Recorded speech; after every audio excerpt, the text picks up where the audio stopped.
And all of these things that I've been talking about so far, equipment choices, budget allocations, labor choices, I really go back to these 5 functions of stage lighting that we've been talking about in all of my webinars so far. So what equipment can I get? How can I allocate that money that's going to help me best fulfill these 5 functions? So let's do a little exercise for a second. So typically when I do this exercise, it's in a room with a bunch of people and they're able to take some time to do it. Everybody has a piece of paper. So we obviously can't do that today. So I'm going to try to make it digital as best as possible.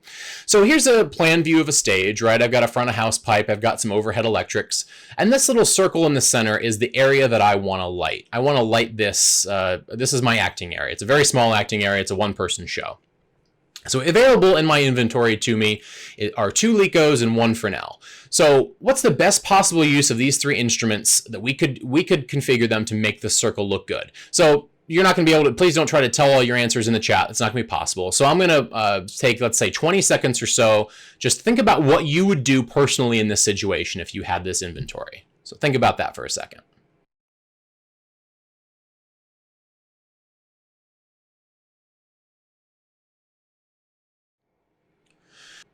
Let's think about the considerations we have to take into account when we start looking at this, right?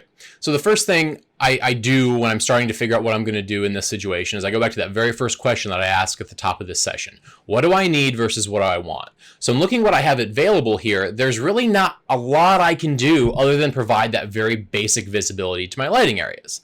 So I might be able to accomplish some kind of color variation, maybe a little bit of a warm versus cool, changing that color temperature. So here's one of the potential options, one of the things that I might have chosen here.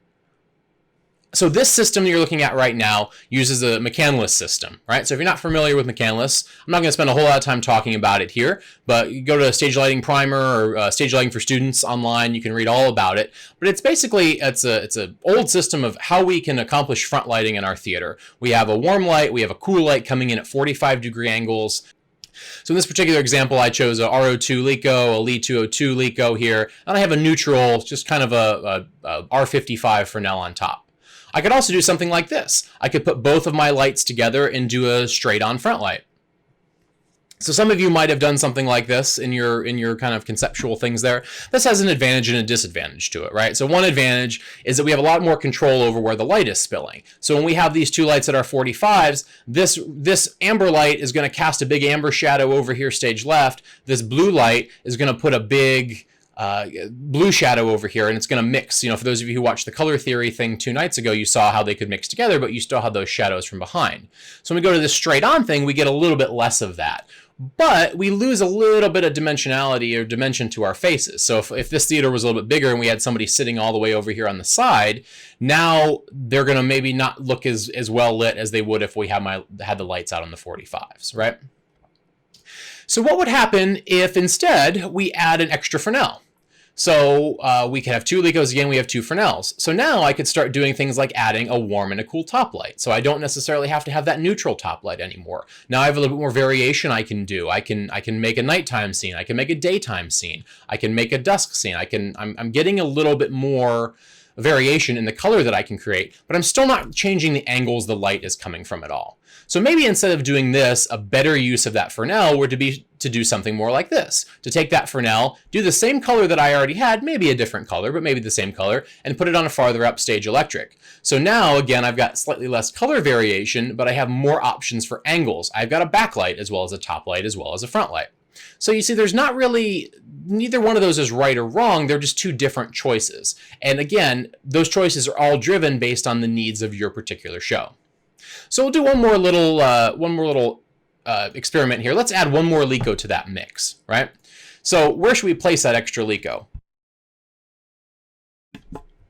So if we go back to this example, we have our warm and our cool, we have our warm and a cool top light. Maybe we could take that extra LECO and we could throw a gobo in it. We could put it here at front of house. Now in this particular example, we've got a texture wash system. We have a top light, we have a backlight, we have 2 front lights.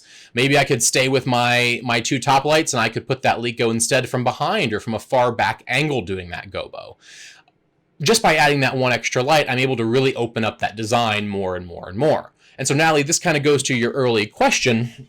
this kind of goes to your earlier question about how to almost triage what design decisions you're making. And I think it really comes down to what fixtures do I have available and how am I, number one, going to provide that visibility. So when we've looked at all of these things, right, we've definitely provided visibility. And I think each step of the way along those little examples I've showed you, we've done a little bit better job of doing those other functions that we've talked about before. So obviously mood and atmosphere, the more color variation you get, the more mood you can get, the more setting the mood you can get, right?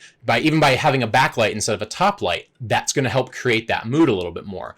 Same thing, backlight's going to help with that revelation of form a little bit more so than that top light is. And same thing with reinforcement. We talked about we can do different types of day, different times of day, different seasons, all of that.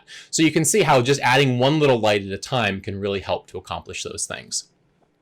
So great. So we've looked at this. We've got all kinds of cool stuff we can do now just with our 5 lights. So you can take this exact same idea, right? We've created this lighting that's going to go into that down center focus area. And this kind of goes back to that plots and paperwork session that we did last week. You can take this and you can almost use this as like a copy paste then, and you can copy paste it into all of the lighting areas that you need to light in your show to get that exact same quality of light, the same look of your light in all of your various areas. So very, very powerful way to start doing it. I always like to do that first. I pick one area and I figure out how I'm going to light it.